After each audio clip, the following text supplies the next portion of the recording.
Bertrand Parvaux ont été balayés par Villeneuve d'Ascq, 98-59. Et puis nous irons faire un tour en forêt à la découverte du brame du cerf. Ce sera la page nature de Cécile Gauthier. Mais tout d'abord, donc, les sports en basket ont joué hier soir la 4e journée de Pro B. Le CSP poursuit son beau parcours avec une victoire sur le parquet de Charleville-Mézières, 86-74. Première victoire de la saison à l'extérieur. Les hommes d'Éric Girard ont mené cette partie de bout en bout. On écoute l'entraîneur Linoujo. Il n'y a pas grand-chose à dire sur cette rencontre. De la première à la 40e minute, on a toujours été devant. On a fait, je pense, notre match le plus abouti. C'était notre premier vrai test à l'extérieur, parce que le premier était à Pau, donc on sait qu'à Pau c'est un contexte particulier, on n'était pas prêt, même si aujourd'hui on est capable de mieux jouer encore, mais c'est, je pense, sur les 4 premières rencontres, celui où on a été le plus constant.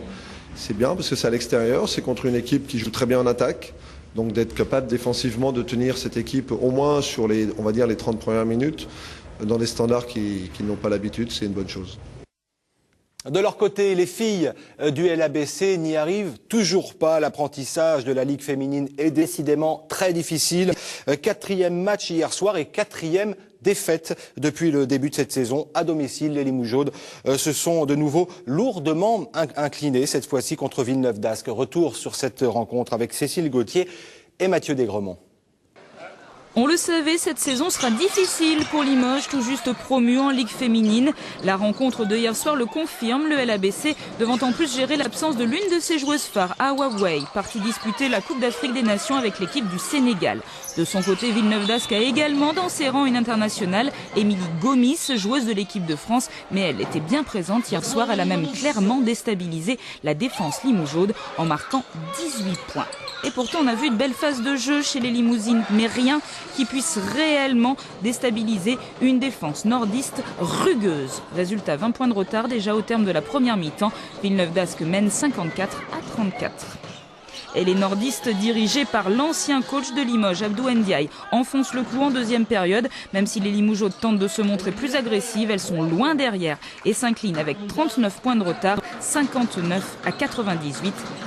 Déception. Forcément, on est déçus et on va essayer de se rattraper. On a encore deux matchs à domicile qui seront peut-être plus à notre portée, donc on va essayer de mieux faire sur les 2 prochains matchs. Je suis venu ici ce soir avec pincement au cœur, parce qu'avec ces souvenirs qui sont des très, très bons souvenirs. Mais la vie, c'est comme ça, il faut écrire des histoires. Et puis après, c'est les relations qui restent. Et je pense qu'ici, j'ai beaucoup d'amis à Limoges et, que je vois toujours avec plaisir. Au classement, le LABC dernier du championnat. Ce sera mercredi soir. En rugby, ce n'est pas pour remuer le couteau dans la plaie, mais je vous rappelle